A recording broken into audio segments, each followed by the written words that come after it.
Over the past few years, I have grown some truly amazing, beautiful flowers in my GreenStalk. But not all of them were successful. So in today's video, I'm going to tell you not just my favorites, but also the ones that kind of did not make the mark and why, so that hopefully you won't make the same mistakes that I did. Hey folks, if we haven't met before, my name is Tara and I garden in the Bay Area. And maybe you found my channel because you love GreenStalks as much as I do. I have 15 of them and I've got a ton of videos that I've made on how-tos and tips and tricks on how to get the most out of your GreenStalks. And if you're a returning viewer, you may be wondering what happened to my glasses. Well, they're here, but one of my viewers, who's an optician, commented that my glasses are a little bit distracting because of the reflection in the lenses. So until I get a better pair, I'm going to try and manage without it, but I will tell you that I am blind as a bat. So you'll have to bear with me if I'm kind of looking away, but let's go over the flowers. And at the end of this, I want you to meet a very, very special person that I am making a bouquet for. And I hope she'll show up to the video because she's really shy, but I'd love for you to meet her. All right, since we're standing right here, let's start with my pink lemonade GreenStalk, as I call this one. And we'll also do my little strawberry pink one right here. And what I'm going to do is I'm going to give these flowers a score from 1 to 5, 5 being the highest, based on whether they thrived in the GreenStalk and were worth the space, and importantly, whether I would grow them again. So let me bring you up close and show you these flowers. All right, let's start with Creeping Verbena. This gorgeous shades of purple version, and there are many, many colors, by the way, is one of my absolute favorites. So right away, I'll tell you, this one gets a 5, and this one is going to be every single year in my GreenStalk. In fact, I've got some others, but they haven't quite lived up to this variety. This over here, I'm going to give it a chance, but it just looks, it's not as showy as this. I mean, you can tell right away, but I'll give it another chance, but unlikely that I'll grow it again in the GreenStalk. So that one gets a 1, but this Creeping Verbena, definitely a 5. Nasturtiums. Now this is not a very good example. Let me turn this around and find a better one right here. Absolutely a 5. I will grow nasturtiums every single year. And this is a new color that I'm growing. I'm growing it there, I'm growing it here, I'm growing it here. It's called Cherry Rose. And I've grown different colors and all of them have been winners. And I'm particularly partial to this one. But in general, nasturtiums, 5. And let's move to petunias. This is a sparkler petunia, I believe. So it's got these teeny tiny leaves. Again, petunias come in different varieties. And I am probably not going to be growing petunias again in the GreenStalk, mainly because their stems are very brittle and their weight is just too much. They keep falling down and breaking, and also they get budworm and it's difficult to manage them in the GreenStalk. So this one is going to be probably a 1, even though I love petunias. I'll be growing them elsewhere in my garden.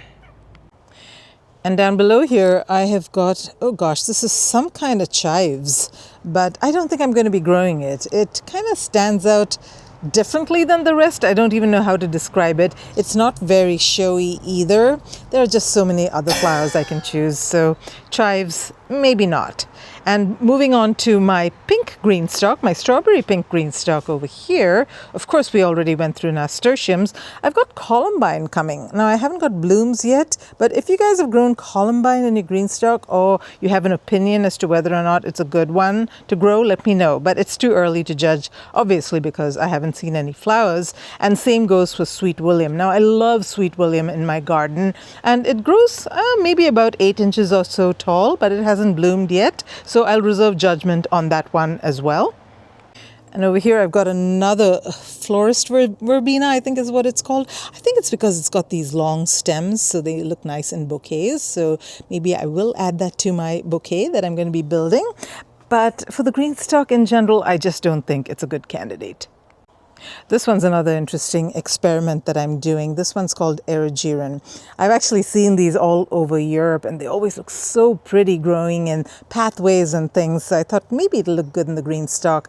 So far, I'm not impressed with it. In fact, my son, who studies in France, was looking at this and he's like, "Mom, you're growing a weed in your GreenStalk." And yeah, he's kind of right. This does grow like a weed, but I like these ethereal looking ones. You know, baby's breath looks really gorgeous this as well in the GreenStalk, but this one is not looking that great, I have to say. I'll give it another chance, but so far I think this may be a 2. Now, I know I said flowers, but I'm also going to include ornamentals in that list. Case in point, this red Russian kale just looks so pretty in the GreenStalk. I'm going to give this one a 5 because I know I'm going to be growing red Russian kale over and over in my GreenStalks, both in my edible GreenStalks as well as in my flower GreenStalks. Now, I know this is kind of breaking the rules because these are not GreenStalks, but since I'm standing here, you guys, I'm in love with this space. I just love these particularly. Oh my goodness, these are bullseye salmon geraniums, and I grew these from seed this year, you guys. Did you know you can grow geraniums from seed and it's actually super easy? So these I got from Harris Seeds and they come in several different colors. I just love them. I love the leaves, and I've got snapdragons that are starting to bloom. I am so excited. I'll show you in another part of my garden as well. Beautiful snapdragons. They are still not at their prime, but it's getting there. And I've got protecting these from the squirrels, but I've got some lovely Coleus that's coming, and I'll show you more Coleus as well in my GreenStalks. I'm standing here in front of one of my absolute favorite GreenStalks, and it doesn't get sufficient airtime in my opinion. I don't know why. I kind of think it's because in this corner over here of my garden I don't show it to you guys enough, but let me bring you up close and show you some of my favorite flowers for the GreenStalk that are growing in this one. Meet my 3-tier blueberry GreenStalk, and it is the only one I've got that's sitting on a GreenStalk mover rather than the ultimate spinner.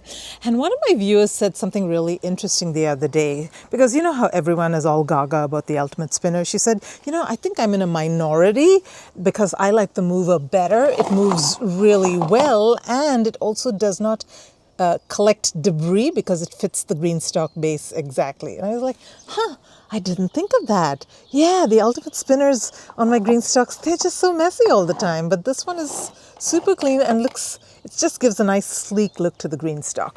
Anyway, speaking of flowers that give a sleek look to the GreenStalk, Violas and Pansies, you guys, and particularly Pansies. Violas grow a little bit taller and they're majestic and all that, but Pansies, you guys, I am absolutely in love with Pansies, and I learned so much about them this year. Number one, I learned that growing them or buying them from the nursery in those 6-pack is probably the best way to do it. Pansies take forever to grow, and so just buying a bunch of colors and then getting them in as early as possible. So in my Bay Area climate, we've got a very short cool season. Pansies are cool season plants, but I got these in like, I don't know, late October, November, something like that, and it's, you know, May, and they're still blooming. And the reason they're still blooming, partly because we had a kind of cool winter, but I do not let any of the dry flowers remain. I deadhead as soon as I see that they are on their way out. And yes, it's a little bit of a pain, but it's kind of an experiment that I'm doing, and boy, is it paying off. Look at all this gorgeousness. I do need to press some of these. I'm trying to get into pressed flowers, and Pansies are perfect for it, but I never seem to get around to it. So Pansies for the GreenStalk, you guys, 5 out of 5. If I could give them more than 5, I would. But they will grow in my GreenStalk every year as much as possible. And then right next to Pansies is another 5 out of 5, Sweet Alyssum. And not just any Sweet Alyssum, you guys. This one is specifically bush type. Is that what it's called? It's called Tiny Tim Alyssum. It's actually part of a seed pack that I did in collaboration with GreenStalk earlier this year. They asked me to select my favorite flowers for the GreenStalk, and I chose this one. So this one does not drape and get as leggy as your regular Sweet Alyssum. It stays nice and compact, and it looks absolutely stunning. And Sweet Alyssum, Tiny Tim variety, 5 out of 5. The other one I'll give a 4 out of 5. Okay, this one over here was a little bit of a random. I did not consciously plant it. It started growing as a volunteer. These, you guys, is the American Legion poppy. And I've got them growing all over my garden. They grow, they kind of drop seeds and then grow the next year. But they are growing so much better in my GreenStalk. They're putting out tons of buds, and they look absolutely phenomenal. Now, will I grow them again in the GreenStalk? That's a really good question. You can see they're starting from the second tier and they're going all the way up here. They're about 3 feet tall, I would say. That's a little too tall for the GreenStalk, so I probably won't. So I'll give them a 2 out of 5. Mostly because they were kind of a surprise and they actually look really nice right now. Maybe I got lucky. They're growing in the second tier, not in the top tier. But they do make the GreenStalk look just a little bit lopsided. So yeah, 2 out of 5, and no, I won't be growing them again in the GreenStalk. Oh look, I got some white creeping verbena. Oh, so excited, new color. I'm standing here next to my Razzleberry GreenStalks. Now, if you're watching this in the May timeframe of 2026, there is a Mother's Day sale going on and the Razzleberry is back. It's probably one of the most popular and most requested GreenStalk colors, and it's back for a limited time until May 11th. So don't sleep on it. Go grab yourself a Razzleberry. You won't be sorry. I actually got these at a buy one, get one. So they had a 5-tier buy one and you get a 3-tier. And I stacked it down to 4 tiers each because that's the perfect height for me. But I love these and I'm doing a really interesting flower experiment in them. So let me bring you up close and show you my Razzleberry GreenStalk. So this is the experiment that I'm doing with my Razzleberry. I'm getting distracted by my gorgeous Alfred Sicily rose. By the way, it gets watered from the tube that comes out of the GreenStalk, so it's really happy. This thing is a little more than a year old and it has produced a ton of blooms for me already. But yeah, the experiment that I am doing with this GreenStalk is I am growing perennial flowers in it. Now, if you watched my videos, you know that I do not recommend perennial flowers in the GreenStalk, mainly because their roots tend to grow really big, and that has been the case for some of the flowers. Let me show you my Marguerite daisies. Now, last year when I took a video of these, they were just full of blooms. They looked absolutely stunning. This year they're not doing so great because look at that. Their stems have gone woody and thick, and yeah, they're just not thriving anymore. I think they've got quite an expansive root system that has probably filled up that entire GreenStalk tier. Plus, they're probably pulling water from the rest of the flowers that are growing in there. So they're just not a good candidate for the GreenStalk. And yes, I recommended them highly last year, but this year I've changed my mind. So if you're growing it only for 1 year, that's great. If you want to keep it in the GreenStalk as a perennial, you may want to think twice. But there are other flowers that I'm growing as perennials, and case in point, geraniums. Now these geraniums are actually doing quite well. Geraniums have a very shallow root, and because of that they actually are doing well in the GreenStalk, and this is their 2nd year and they are starting to push out quite a bit of blooms. They haven't yet peaked. I can see lots of blossoms coming, but the whole GreenStalk is looking lovely. You can see all the various shapes of the different types of geranium leaves. It looks a little pale. Now, I do not add any fertilizer to this. Maybe I should. The only thing that this gets is irrigation from the top. That's it. I don't do anything with this. I come and deadhead every once in a while. But, ooh, I got a sunflower growing over here. That's not going to be working out so well. I didn't plant that and I probably don't intend to keep it over there. But yeah, I forgot to give you the scores. So this one, 1 out of 5. I probably won't grow it in the 2nd year, may grow it for just 1 year. And geraniums, I'm going to give them, I'd say, 3 out of 5. Mainly because I have to give them a little bit of care for them to produce more. The geraniums that are in ground for me are doing much better than the geraniums that are in the GreenStalk, but gosh, it's looking absolutely lovely. So I want to show you this other Razzleberry GreenStalk. And this one's kind of in the sun, so try not to cast my shadow on it. But what I wanted to show you specifically over here is the Sweet Alyssum. You know how I told you that the regular Sweet Alyssum looks kind of leggy? Well, this is what I'm talking about. And yes, given that this is its 2nd year and maybe I didn't prune it properly, maybe there are things I could have done, but in general, I'm only going to be growing that tiny Tim one. You saw how gorgeous that looked. I'm going to skip growing the regular Sweet Alyssum in the GreenStalk. But there are a couple more flowers that I probably won't grow in the GreenStalk, even though they've got great foliage. This over here is Gazania. Now, this is not the right time for me to show it to you.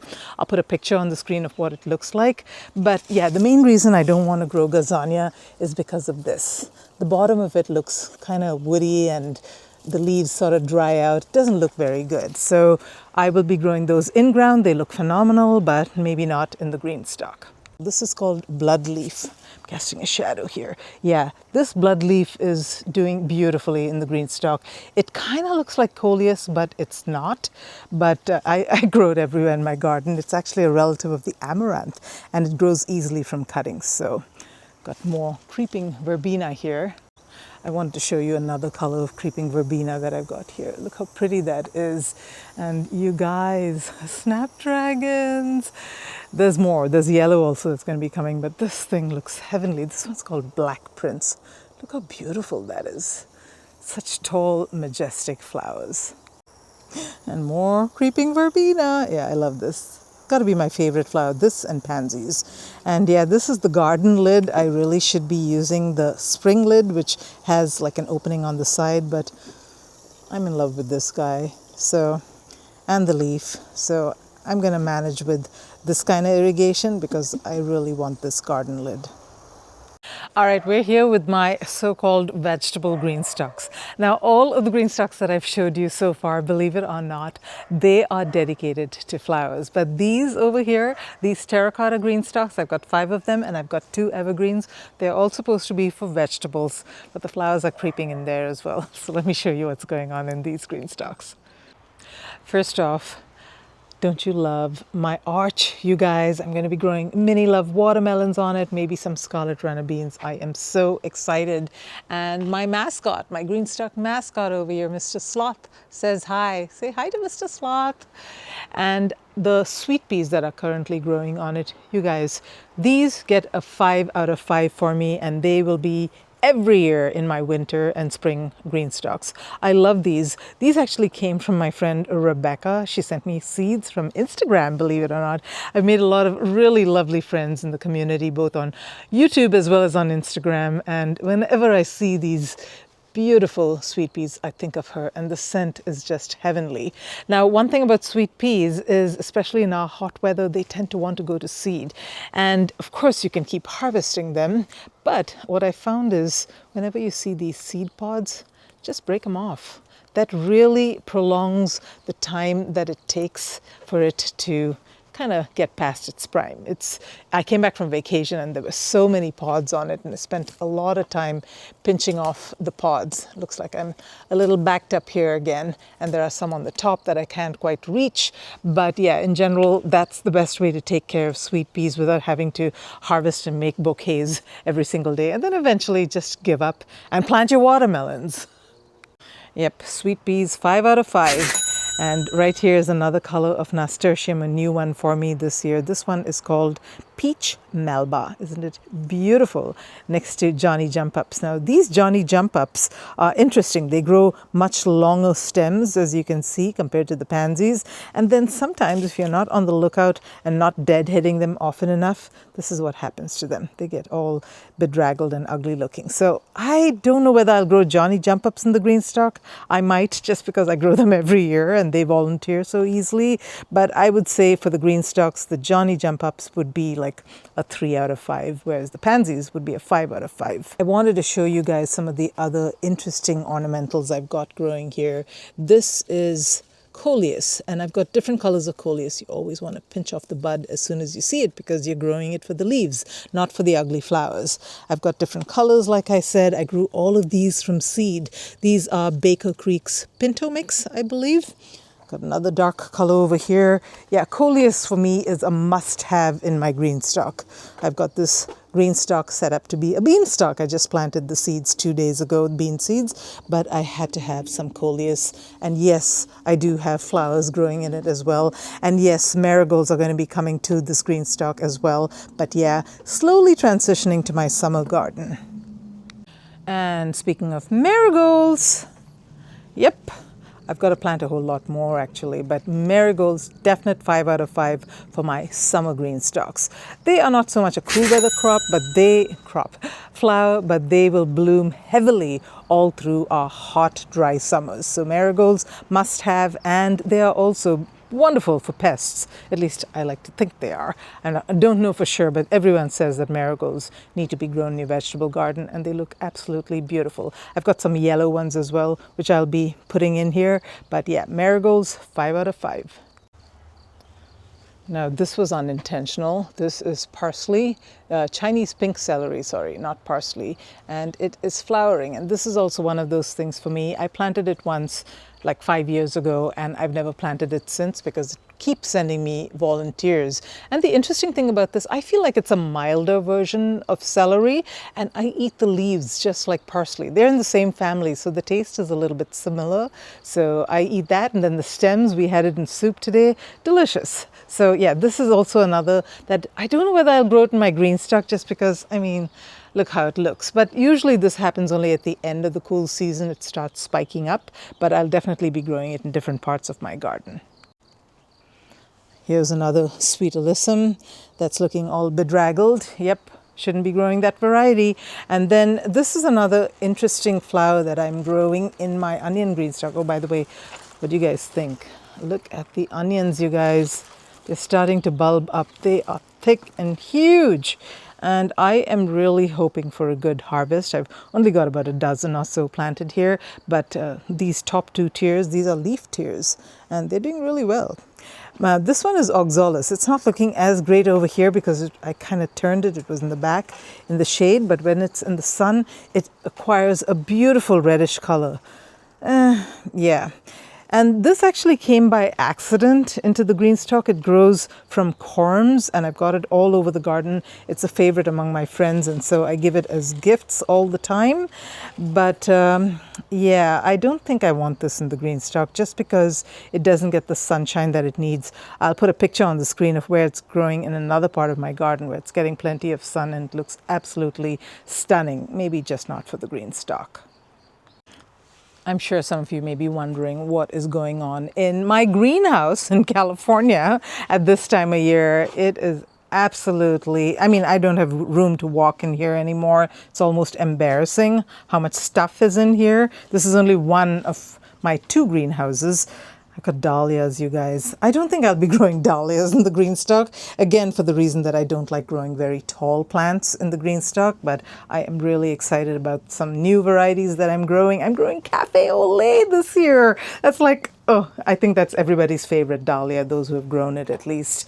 And I've got watermelon and cucumbers, and look at these tomatoes. You guys, I'm doing an experiment here. These are tiny Tim tomatoes that I grew in a seed snail that I never got around to planting, and now I think it's just, it'll probably do okay. It's an indeterminate, so it'll probably do okay if I put it in the ground, but I'm just like, can it actually produce fruit for me in a seed snail? I guess we're gonna find out. Okay, I've got a couple more GreenStalks to show you, and they actually contain the flower that I love very, very much, but I won't be growing it in the GreenStalk anymore. And for those of you that have been watching my channel, you know which one I'm talking about because it's in my glacier blue and white GreenStalk. Let me show you what it looks like.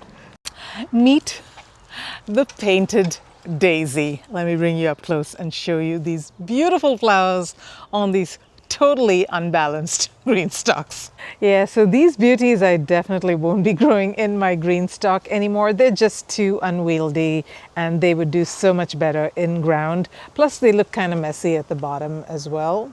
Yeah, so these are not meant to be in a GreenStalk that displays the entire length of the plant, and they're difficult to manage too. And by the way, they are super thirsty, so I just can't keep up with watering them either. And I've got things like pansies interspersed.